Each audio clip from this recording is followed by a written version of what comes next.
Sakshi for giving me this opportunity and giving such a good introduction to me. So, I would begin with a small story which I happened to hear from one of our girls who's studying in our learning centers. So, so this girl has migrated from Punjab and she was having certain problems with menstrual hygiene. And of course, she didn't request us for a menstrual hygiene session, but we organized one menstrual hygiene session in the center. She came up with a query, and she said that when I started menstruating, my mother said you should avoid talking with the boys, you should not mingle with them. And she actually asked her mother, like, what is the reason? Why should I not mingle with the boys? So she says that my mother said I may get pregnant. So that is the kind of illiteracy or you can say that ignorance about menstrual hygiene that was present in that girl. So of course the reason can be like her mother was not illiterate enough or literate enough to tackle to that query. She was not confident enough to say like what should I tell my daughter about it, why menstrual hygiene is not a problem, it is actually a normal body routine which every woman gets. And quite after some time,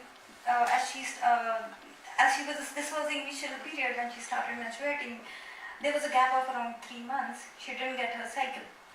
And she was so scared that perhaps she has got pregnant because she banged into a boy suddenly, and she thought that it's all over. What will happen to my reputation? What will people tell me?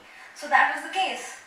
And then she took the courage, she convinced her mother that please take me to the doctor, I just want to talk to him. Of course, considering our own background, considering our own taboos, she was not able to ask the doctor also that why there is a delay. So doctor sends her back simply saying that, this is a usual procedure, you don't have to worry, it happens, it's the initial stage, you'll get it on a regular basis later on. So there is this mother and who's entirely illiterate, not enough knowledge, she doesn't know how to. In contrast, there is a video, and I think all of us must have seen that video. And this video is by Surf Excel, where a mother gets a call from a married daughter, and she says that, Mama, I am going to leave my job. So she's stunned, like, why you are leaving your job? You've got such a good job in your career, and it's really good to have a corporate job like this. So she said that my husband is not actually supporting me in my household works, and it's really very difficult for me to strike a balance between office and household chores.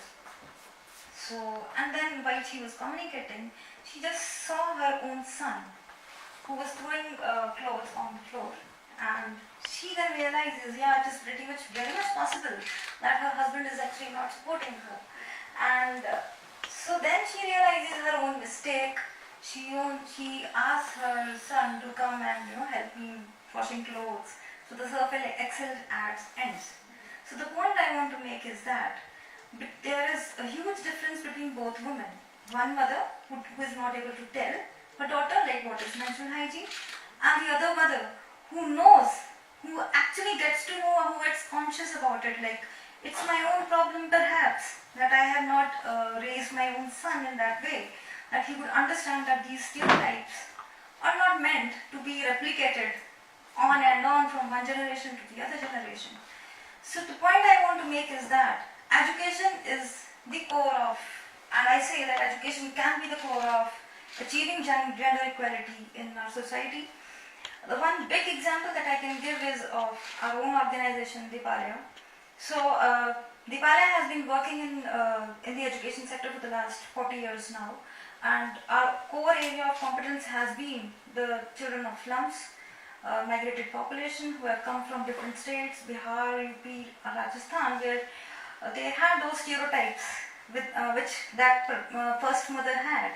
So, they never encouraged girls in education. They had so many problems like, why should I send my girl? She should be looking after the siblings, she should be doing the hospital chores, etc. So one step that Deepalaya took at that time was to subsidize the education of the girl. So we put up a permission that we will take your boy only if you send your girl to us. So that was one thing which happened, and it was really very successful. The moment it happened, the parents, when they started coming to us, we started bursting those myths.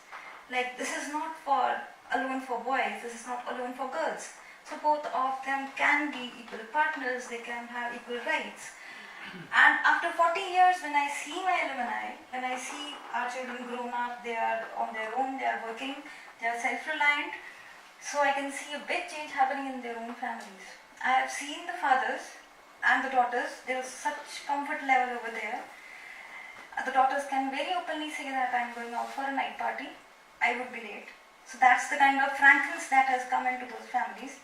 I have seen boys fighting for their rights as well in their families, saying that my sister wants to do this, and it's better that this is something very, very better. It's not going to hurt her. It's going to give her a better future. And that it's actually happening. Our girls going out from their houses, learning, educating, and then bringing up another generation which is, of course, more educated, more confident, more aware of their rights. And it's not alone about Delhi. We have seen this change happening in our rural areas like Saharanpur as well. I have seen a girl coming from a rural area in Titron, where it's a taboo to see a girl out of their houses. So this girl Rama is now passed out of her 12th class. She did her 12th and she's now studying in Faridabad. So for a girl of Titron coming from that location, outside of that location to Faridabad, it's a big achievement. And the kind of publicity that the parents are right now getting, the acknowledgement that the parents are getting, is actually making some ripples in that area as well. That it's better to send girls out. And we recently visited, Mr. Philip also visited with us, our board members also visited that location. The enthusiasm that the girls were having, the children they were having, it was really commendable. We were never, we could never think 10 years down the line that this could be an achievement, this could happen actually in that kind of a place also. We are working in another area, ma'am, which is Nu. Nu is one of the most backward regions of Haryana, and to an extent I would agree with you that there is a concept called Sarpanch Pati happening over there. But little far away from that Sarpanch Pati, we have also seen certain women who have actually imbibed those political positions, who are actually acting as Sarpanch.